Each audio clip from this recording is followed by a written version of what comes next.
And the last one, and this is one that anyone in this room that knows me, they know I am more than committed to this. And I hope that after you leave here today, you will be too. But my last principle that I try to practice is finding a way to serve. Finding a way to serve.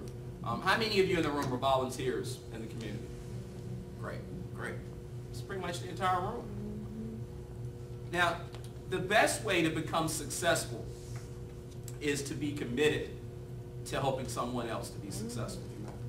And you have to be willing to invest your time in determining causes and groups that are important to you and where you want to spend your time.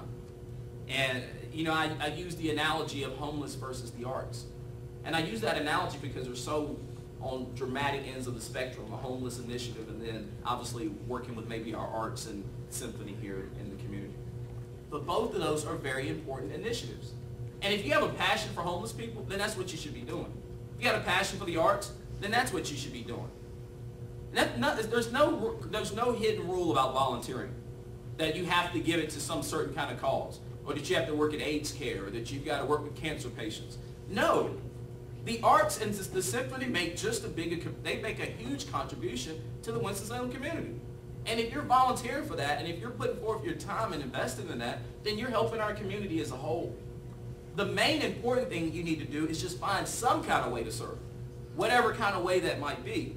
And you know, Zig Ziglar, who I'd say is a mentor of mine, I've never met him personally, but I've read just about everything he's probably wrote. He says you can get anything in life, you want, if you will just help enough other people to get what they want.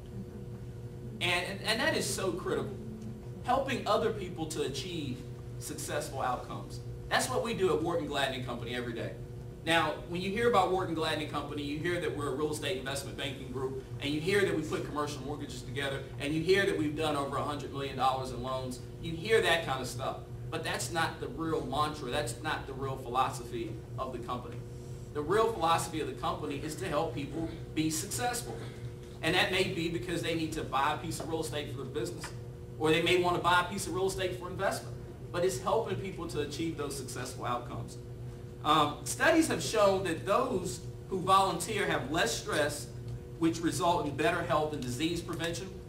And also, because you have this deeper sense of purpose and meaning, you normally have higher self-esteem if you find a way to serve. So successful people also understand the cornerstone of their success is their network of relationships and how they serve that network. Anyone in this room that knows me or knows anything about me, one of the main reasons why I've been successful over the last several years, it's not because of me. It's because of you all. Believe it or not. It's because of the people that are in this room. It's because of the people that are willing to connect me to other people. It's because of the people like Peter who goes around and talks about me in a very positive way to just about anyone he meets. It's because of you all that I'm successful. It's not because of everything that I'm doing. It's because of the network that I've built. It's because of the relationships that I put in place. Relationships is the cornerstone to success. I don't think you'll find a successful person in this country that won't tell you how important relationships it was in order to reach that level of success. And volunteering, believe it or not, you meet a lot of people that you wouldn't normally meet if you weren't volunteering. So it's a great way to start expanding your network of relationships and be more successful. So with that said, those are 5 principles that I try to practice daily in order to achieve successful outcomes. I've graciously enjoyed speaking to all of you this morning. I really appreciate you getting up this morning and supporting me. I know how hard it is to roll out of bed. Even when the breakfast is complimentary, it's hard to get up here. But I appreciate you guys coming to share some time with me. Now I'll open the floor up to some questions if any of you have any questions. All right, thank you.